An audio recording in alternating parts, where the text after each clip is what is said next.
আসসালামু আলাইকুম রহমতুল্লাহ। Welcome back landing page development mastery কোর্সের আজকের ১২ নম্বর ক্লাসে। আজকের ক্লাসের টপিক হলো কিভাবে আমরা নিজেই একটি ল্যান্ডিং পেজ একেবারে নতুন শুরু থেকে স্টেপ বাই স্টেপ আমরা তৈরি করতে পারি।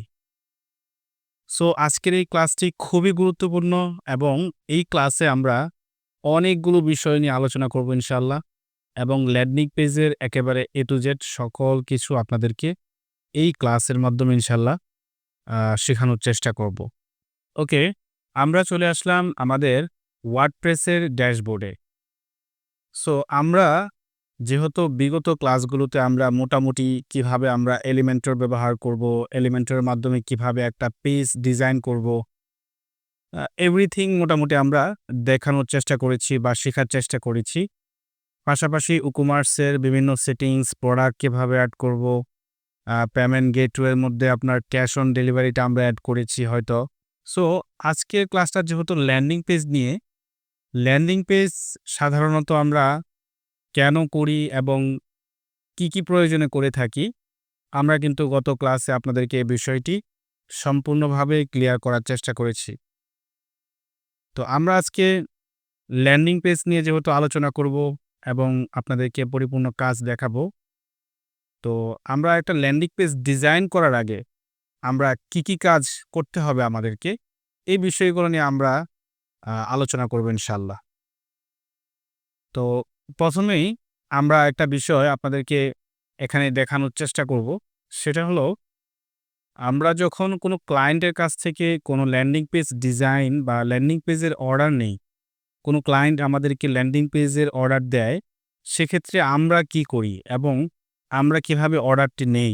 তো দেখেন, এখানে আমাদের স্ক্রিনে একটা সুন্দর একটা ডিজাইন আমরা দেখতে পাচ্ছি। এটা একটা পিডিএফ, এবং আমাদেরকে যখন কোনো ক্লায়েন্ট আমাদেরকে একটা ল্যান্ডিং পেজের ব্যাপারে অর্ডার করে যে, "ভাইয়া আমি একটা ল্যান্ডিং পেজ করব, সো আমার ল্যান্ডিং পেজটা আপনারা করে দেন।"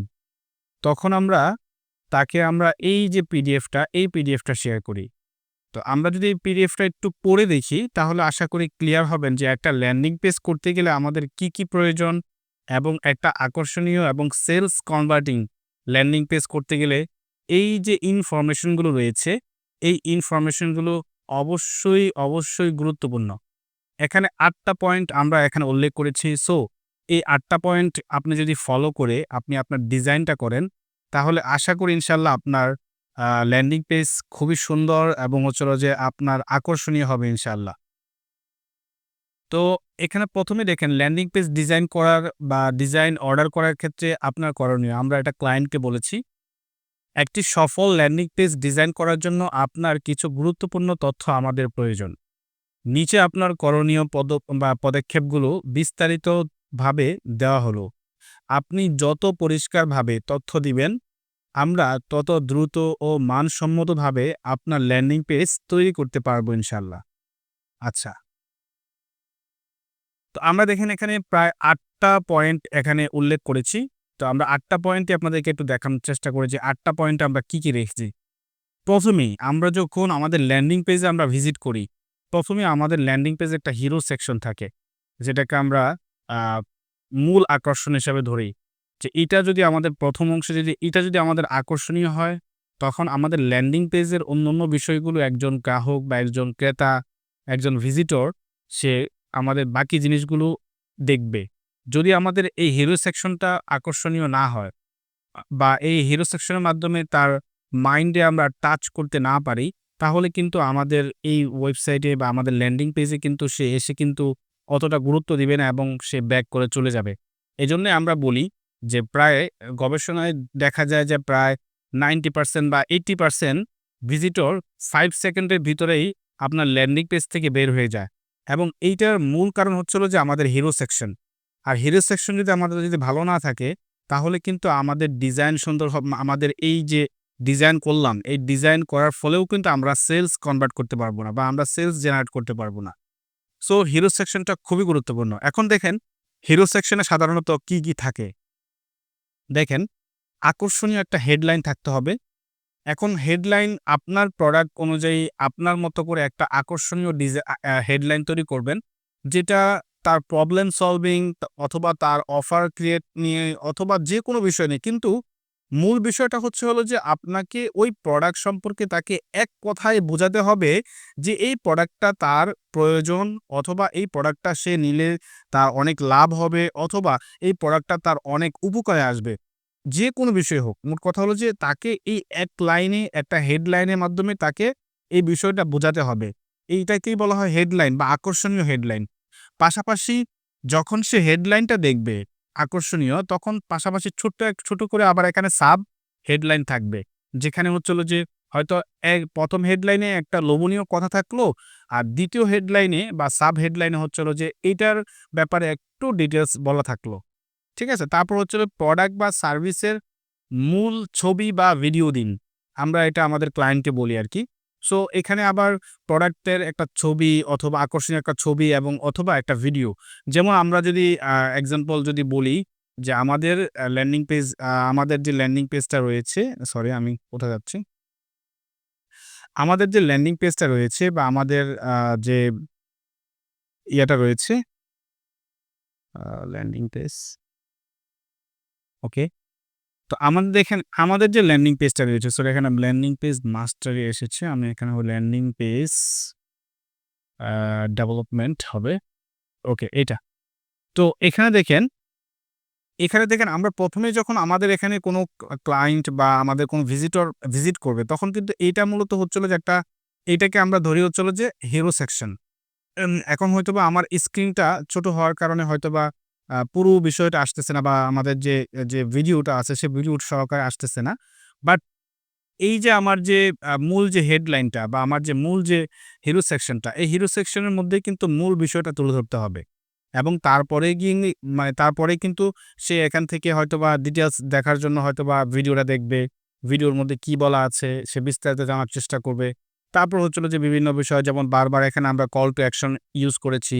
তারপর হচ্ছে এখানে কেন আপনি এই কোর্সটি করবেন এই বিষয়ে। মূল কথা হলো যে আস্তে করে নিচের দিকে গিয়ে আমরা তার বিষয়টা নিয়ে আ আমরা উল্লেখ করেছি। সো এই বিষয়টা আমরা এখানে দেখেন এখানে কি করেছি আমরা প্রোডাক্টের ছবি অথবা প্রোডাক্ট বা সার্ভিসের মূল ছবি অথবা ভিডিও আমরা এখানে দিয়েছি।